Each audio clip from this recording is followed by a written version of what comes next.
And welcome back, Lines and Dashers, to another video in this PFF Mock Draft Simulator series. Today's edition, the Dallas Cowboys. I don't want to use the word hate, but I strongly dislike the Cowboys, maybe even more than the Chicago Bears. I'm not lying. I've never liked the franchise. I've never liked their fan base. I mean, to give them credit, not all Cowboy fans are toxic or whatever. But this fan base is very loyal. I will give them that. They're one of the most loyal fan bases in all of sports. But they're also quite undoubtedly the number one most delusional fans in all of sports, which is probably the biggest reason why I don't like them. But with that aside, and with putting that aside, I cannot ignore the fact that the Cowboys are in one of the most perfect opportunities to finally go to at least the NFC Championship game, maybe even go to the Super Bowl for the first time in 30 years. Last offseason, we watched the NFC crumble.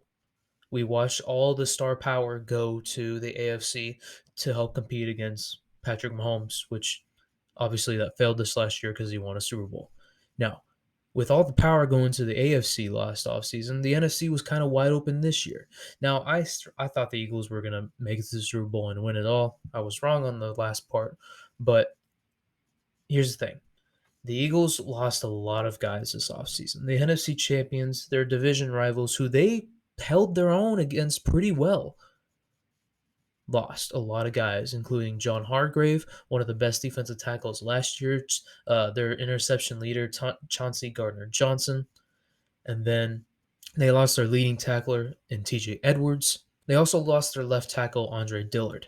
So they lost a bunch of guys. They also lost Miles Sanders as well. They lost a bunch of starters, which is concerning, especially for a team that went all in last year, which means that they're not going to have a lot of draft capital for the future outside of this draft, because they do have 2 first-round picks that they can do to pretty much help replenish that team. But with rookies, you never know if they're going to be stars right away or if they're going to need a minute. With the 49ers, they're going to have controversy in the QB room. Are they going to try and go with Brock Purdy? Or was he just a one-year wonder? Are they going to go with Trey Lance? Or did his first game against the Bears, his most mediocre game I've ever seen, pretty much take him out of the starting spot? Now, the 49ers have the best defense in the NFL after signing John Hargrave, but they did also lose a bunch of guys in the secondary, like Jimmy Ward, their starting safety, Emmanuel Mosley. They lost some key guys there.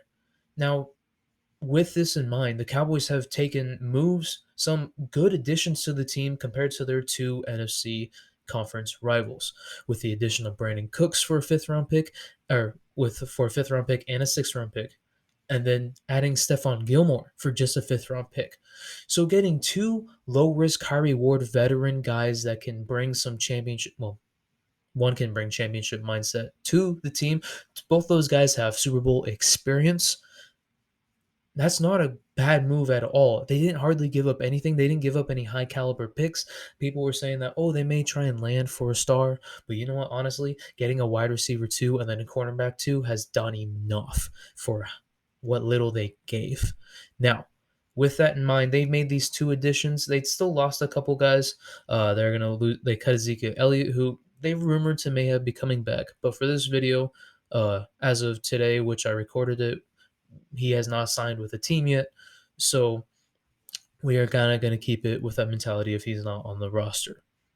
And I've done my research on this team. I've looked at PFF rankings. I look at the roster because I realized in a few of my mock drafts that I didn't do enough research and realized I drafted players they didn't need to be. So for this video, I made sure I did some I did some prior research and to make sure that I get this team right, because if we can land a few of these picks here, Cowboys should be able to go to Super Bowl. There should be no excuses. So, with all this in mind, let's get into it. All right, and we are here at the mock draft simulator. These are my settings if y'all are ever interested in using them. Now let's get into it. So before I start, I want to let y'all know here's are my 3 targets for a 26th pick. And I think they're pretty big ones or obvious ones. It's Bijan Robinson, then either one of the 2 tight ends in Yeah, and Kincaid or Michael Mayer. I would prefer Michael Mayer just because he's overall better and like he has a way better run blocking grade than Kincaid. That's really why I want him. He's a way better run blocker, and especially on this Cowboys offense that loves to run the ball and is one of the best at running the ball. I want him. So we are going to start the draft. Hopefully, I can get two out of those three guys. Hopefully, we'll see how the draft falls, and we are on the clock. So Kincaid is still here, which I assume that means that Michael Mayer has been taken. Yep, and then wow, where did I miss it? Oh, and Bijan Robinson went to the Patriots. That's not bad. Christian Gonzalez to the Packers, drafting another cornerback. Oh, fucking brother. Awesome. Alrighty, but obviously, I think you all know my pick here. We are going to go with Dalton Kincaid. Now, before we select that, I want to go slow. I may want to trade up depending on who's left here. Um, Maybe try and get Maisie Smith or maybe even Emmanuel Forbes. I kind of just want to see. We may just let it play out. Let's see what trade is available here. 86 pick. Hell no. Yeah, I'm taking Dalton Kincaid. I'll see you in a minute.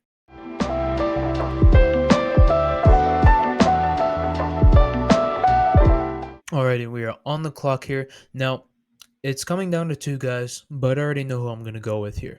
So there's this guy, the cornerback, Tyreek Stevenson. We could go with one of the best cornerbacks available left. Now, unfortunately, all the other guys went before, and he's like the number 5th running back in this class, but he does have a high ceiling. And here's the thing. I mean, the Cowboys do need a cornerback because Stephon Gilmore is like 34 years old. He's not going to be there much longer.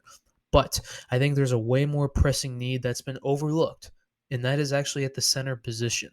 Now, if y'all look at the Cowboys center, um, which is Tyler Bladales. I don't even know how to say his name.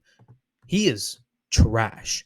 He is absolutely trash. 61 overall grade, has the 13th most penalties with 5. Now he played a lot of snaps, didn't give up a lot of sacks, but as a center, it's really hard to give up sacks. Your grade is really what shows you, and he has not been doing that well for a 4th-round pick. And being able to land a guy in Luke Weipler, who has proven to have way better grades in general.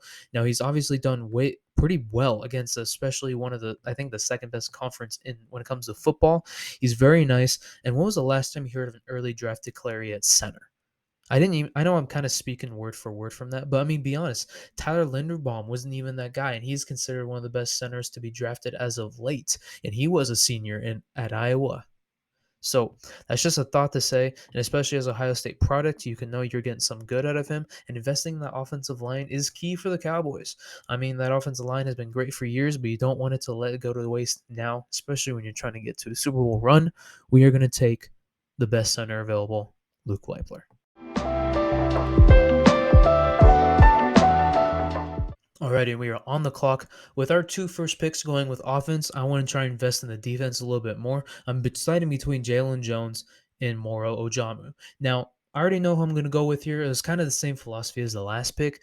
We got Stephon Gilmore as a plug-in guy. We may want to invest in the future, but right now we're trying to win now. And if you look at the depth chart for the Dallas Cowboys here on ESPN, it shows that Neville Gilmore and Osa are the top tackles for defensive tackles for the Cowboys, right? They're the starters. This guy is absolutely trash. Neville Gilmore is absolute trash with a 36 overall grade and a not even 30 run defensive grade. Holy crap. You already have 3 elite pass rushers on the Cowboys in Armstrong. I guess he's not elite, but he's a good pass rusher. And then 2 elite pass rushers in DeMarcus Lawrence and Micah Parsons on top of that. And then this guy, Osa, I mean, he's a bit better, but not really that good still. And having these 2 defensive tackles on that defensive line is going to kill them, especially when it comes down to the playoffs. So we want to invest in that defensive line early on. And in the 3rd round, there's a guy here that will shore up that run defense so well. I mean, look at all that. This guy's done well against some of the best colleges in all of football. And his grade is amazing. He had 5 sacks for a defensive lineman. I don't expect his sacks to translate into the NFL, but that run defense will. He's a high floor run defender. He's going to have help, especially with that defensive line, and Dan Quinn's going to put him in the right spot. I think we go with Moro Ojamu here.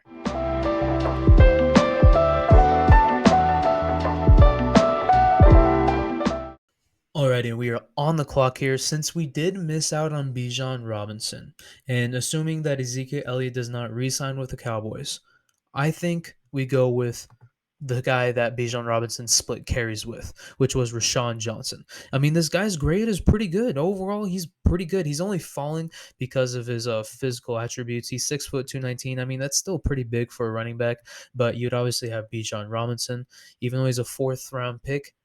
Projected, he is a cowbell, which means he's probably he could be a 3 down back. And even though the Cowboys don't necessarily need a 3 down back, it's good to have a lot of versatility, especially on that offense, and especially with Dak Prescott, who threw league leading 14 interceptions in the regular season last year. It was not that good. So having an elite run game is pretty much vital for this Dallas Cowboys so they stop turning over the ball. We are going to take Rashawn Johnson, the other Longhorn running back.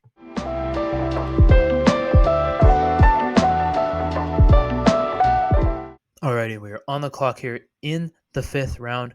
I think we're gonna go with Starling Thomas, the cornerback out of the UAB. I kind of forgot where that was. But here's the thing. He has good size at 6 foot and 195 for a cornerback. And here's the thing: there's not a whole lot of cornerbacks left, and with all the guys left available, we already drafted a halfback, we already drafted a tight end. With guard, we can wait on that. The Cowboys obviously signed this guy Chuma Igdonu for a reason. He has a decent grade, but with a small sample size, Cowboys, especially when it comes to the offensive line, they know what they're doing. So I'm going to trust them with this minor signing, and I'm gonna go with a cornerback to try maybe invest in the future with, learn from Stephon Gilmore, and then also Trayvon Diggs as well. So we're gonna try and invest in the cornerback in the future with Starling Thompson the fifth.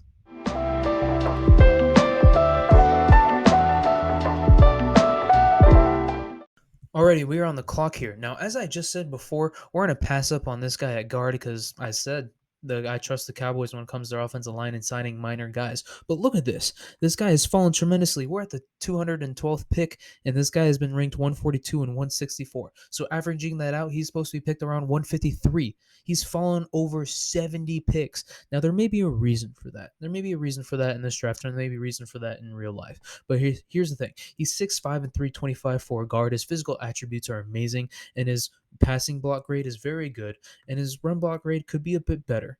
But he's going to be a Dallas Cowboy, and learning from Dallas, just getting a guy with the great physical tools, you can make him into an elite tackle or elite guard like Zach Martin. I think they take him here. I don't see why you would take another guy here. I mean, to be honest with you, we already have tight end, we already have halfback. Don't necessarily need edge rusher. Tackle, we're fine with. There's no really other guys here, and getting the best available here in this guard who's fallen tremendously fallen. I think it's stupid to pass up here. I think we take Chandler Zavala.